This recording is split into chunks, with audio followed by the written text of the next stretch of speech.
Este joi, este despre sănătate la telejurnalul matinal. Vreau în această dimineață să discutăm despre sănătatea noastră a femeilor. Temutul cancer de sân pare că și-a pierdut din elan. Asta da veste bună, medicina a făcut pași importanți la capitolul tratament pentru combaterea cancerului de sân, lucru care nu poate decât să ne bucure. Să nu uităm că acest tip de cancer este cel mai frecvent din punct de vedere al cazurilor nou diagnosticate anual. Discutăm despre acest subiect cu invitata noastră de astăzi, Adelina Toma, medic specialist chirurgie generală. Bună dimineața, Adelina, și îți mulțumim tare mult că ai acceptat invitația noastră. Bună dimineața și mulțumesc pentru invitație. M-a bucurat enorm când ne-am auzit la telefon zilele acestea și mi-ai spus că se poate. Se poate să descoperim cancerul de sân în stadii mult mai inofensive de cum o făceam altădată. Cum am ajuns în acest punct extrem de bun, aș putea spune? Păi, în primul rând, după cum ai spus și tu, într-adevăr, numărul de cazuri nou diagnosticate anual este foarte mare în România, conform unui studiu publicat de Ministerul Sănătății și de Comisia Oncologică a Ministerului. Numărul de cazuri nou diagnosticate este într-adevăr în creștere și se situează pe primul loc într-un top al cancerelor nou diagnosticate, însă mortalitatea cancerului de sân a scăzut foarte mult. De ce?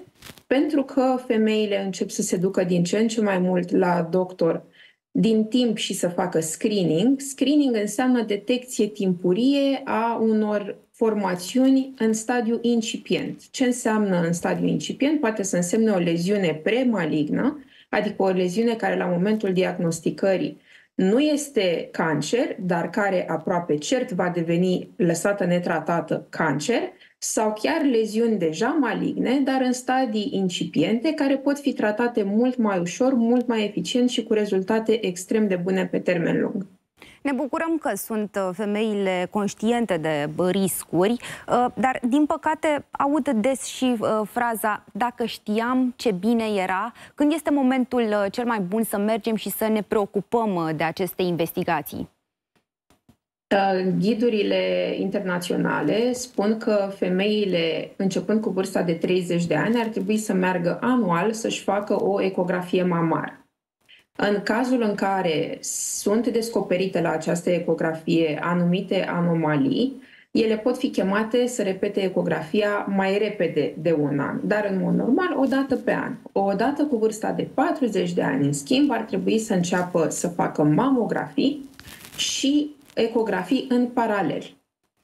Bun, dar vedem că în urma controalelor și discuțiilor cu medicii avizați apare rezultatul. Vedem că pacienta, din păcate, este diagnosticată cu cancer de sân. Care sunt tratamentele care pot fi acum, în 2024, folosite pentru astfel de cazuri?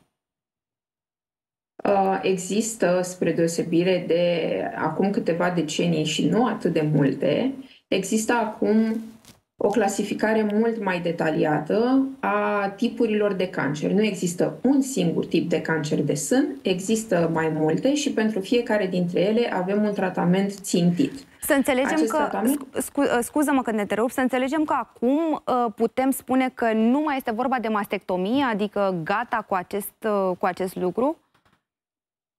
Nu în toate cazurile, dar în principiu, dacă este un cancer detectat din timp, tendința este mai degrabă către chirurgie conservatoare, către chirurgie oncoplastică, adică scoaterea unei bucăți mici de țesut.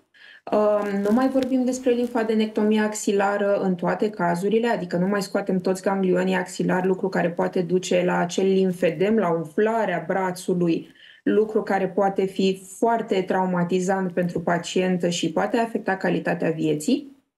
Tendința acum este să facem o chirurgie cât mai mică, cu rezultate estetice și funcționale cât mai bune, astfel încât mastectomia începe să piardă teren. Din păcate, dacă pacientele sunt diagnosticate într-un stadiu mai avansat sau au mai multe tumori, atunci putem vorbi în continuare de mastectomie, dar, repet, cu rezultate de supraviețuire pe termen lung mult mai bune față de acum câțiva ani. Din nou, nu putem decât să ne bucurăm că găsim în 2024 și alte tipuri de tratamente pentru tratarea cancerului de sân, care nu înseamnă mastectomie doar, așa cum ai spus și tu, se ajunge la acest lucru, dar se pot face și alți pași pentru prevenție și pentru tratare. Acest tip de cancer este tare popular la noi în țară, cu multe cazuri diagnosticate anual, așa cum spuneam la început, dar discutăm aici despre cele diagnosticate. Cum rămâne oare cu cele care nu au mers niciodată la un control? Ce ar trebui să le sperie pe aceste femei? În primul rând ar trebui să le sperie faptul că n-au fost niciodată la control și nu e niciodată prea târziu să mergem să facem o primă ecografie sau o primă mamografie, dar dacă între două ecografii sau două mamografii apar anumite semne sau simptome, acest lucru ar trebui să grăbească prezentarea la medic. Ce înseamnă semne sau simptome și care ar fi factorii de risc pentru cancerul mamar? În primul rând, sexul feminin, și bărbații pot face cancer mamar, dar mult mai rar decât femeile. Un istoric de leziuni mamare, inclusiv un istoric de cancer la un sân, favorizează, din păcate, apariția unui nou cancer la celălalt sân. Istoricul familial de cancer de sân, dacă mama, bunica, soră, mătușă au avut cancer de sân, din păcate riscul este crescut pentru a dezvolta și noi o astfel de patologie. De aceea este foarte important un sfat genetic și, în cazurile selectate, o testare genetică. Expunerea la noxe, expunerea la radiații, obezitatea, consumul de alcool, debutul menstruației înainte de vârsta de 12 ani sau menopauza după 55 de ani sunt de asemenea factori de risc. Ce observă pacienta?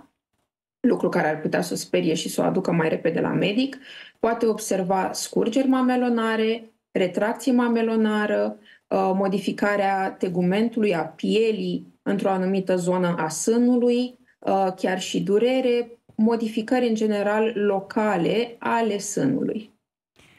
O ultimă întrebare mai am pentru tine, Adelina, foarte scurt. Ce alte unelte mai au pacientele cu cancer de sân la îndemână să facă față bolii? Evident, pe lângă tratamentele recomandate de medici, cancerul de sân nu mai este totuși ce era pe vremuri. Ce mai putem face acum pentru a face față acestei situații?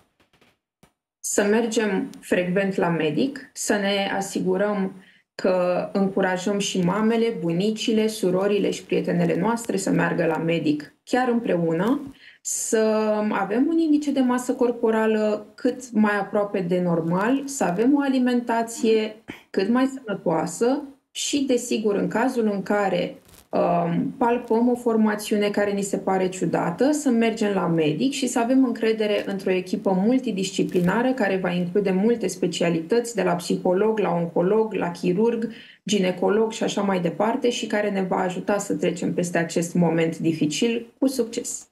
Adelina Toma, medic specialist chirurgie generală, îți mulțumim tare mult că ai stat de vorbă cu noi astăzi și ai adus un subiect de maxim interes pentru toată lumea, nu doar pentru noi, femeile. Mulțumim tare mult!